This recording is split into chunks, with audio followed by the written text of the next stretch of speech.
Hello, good people, how are we? Um,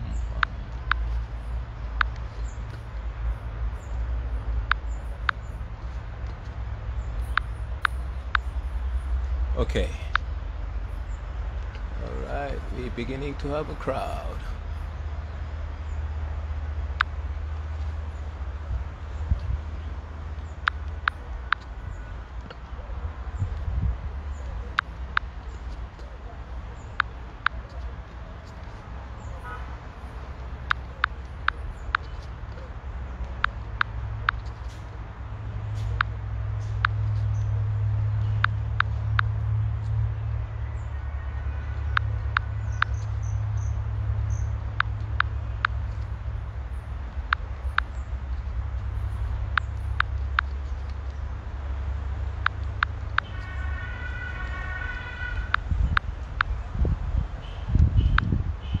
Okay, guys, time to go. Good evening, everyone. This is the Steak, and I know it's Ramadan, but it's good that we have a conversation.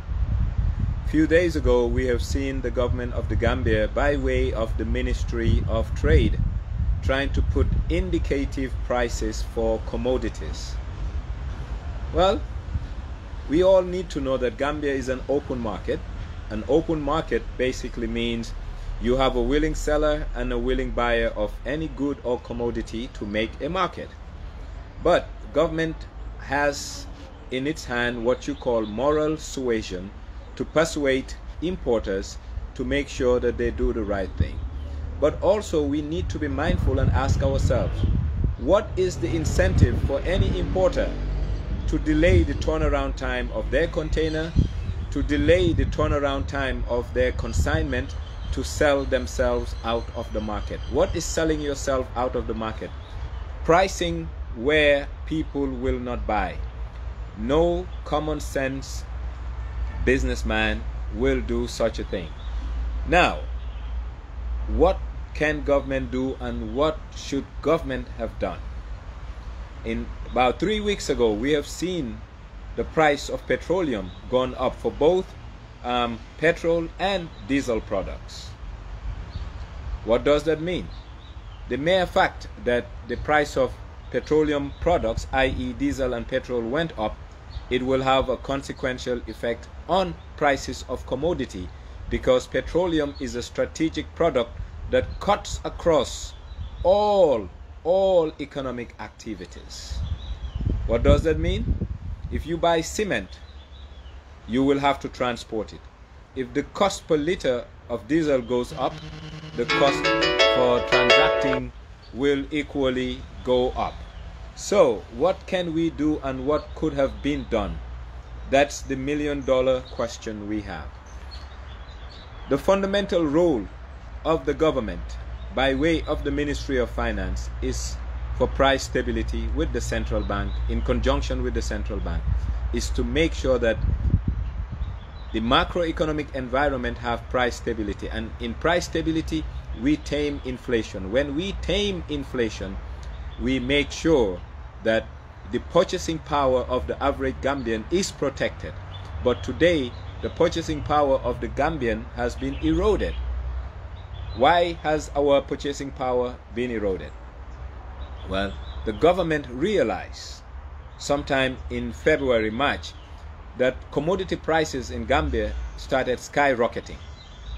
Meaning it started taking not a nosedive, but a spike up.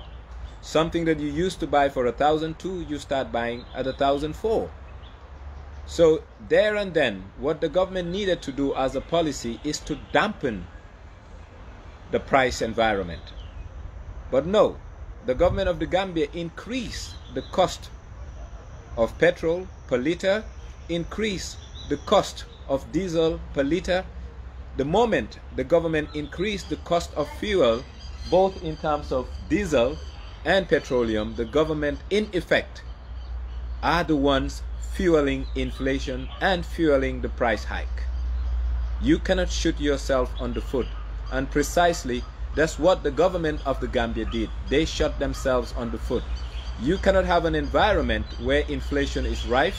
You cannot have an environment where price stability is a problem, and your prescriptive policy measure is to increase the cost of fuel per liter, thereby being part of the problem and not the solution. So I think the Ministry of Finance need a revisit. We are coming close to month's end, and I do hope they will take a look at price of petroleum at the pump and try and reduce it, because the mere fact is, if you reduce the price of petroleum at the pump, the cost of bread will change, the cost of rice will change, the cost of oil will change, and the cost of transportation for the individuals will change. And it will change by prices going downwards. And when prices go downwards, the average Gambian will now have what you call purchasing power. Today, what the average Gambian doesn't have is purchasing power. We have lost our equity. It means today, what you used to get with your $1,000, you need at least $1,400 to get it. So if government goes back and reduce prices, especially that of a strategic product as petroleum, the Gambian will begin to have purchasing power again, and that will tame inflation, and that will also bring price stability to where we want it, at an optimal level. But as it is right now, the government of the Gambia is partly to be blamed for the price hikes we are going through in this country. So if the government wants the price hikes to change, I think the government need to be the first to do what is right. But government has taken over their ambition to collect taxes so that they can spend. And that's why they increase the cost of petroleum, only to make sure that whatever they used to receive per liter in terms of duties, they still receive. But in doing so, the government is harming the citizens of the country. In doing so, the government is making the average Gambian poorer. In doing so, the government is on the wrong footing as it relates to taking care of the Gambian and what the Gambian need. So I therefore urge the Ministry of Finance to have a critical look. Come the 25th of this month, the new price structure will be out, and that price structure is calling for a reduction of the price of petroleum at the pump for both petrol and diesel products. If that's been done, government will be receptive to the economic realities on the ground, i.e. price instability.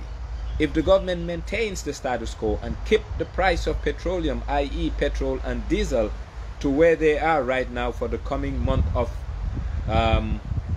May, then the government is partly to be blamed for monies getting out of your pocket and you having a poor purchasing power as it relates to the little income you've been collecting in this economy. So, Ministry of Finance, the average Gambian is hoping and thinking that your first role is to make sure price stability happens in the market. Your second role is to make sure that the hardships that Gambians go through is not very dire and severe. So the sooner you help us on that,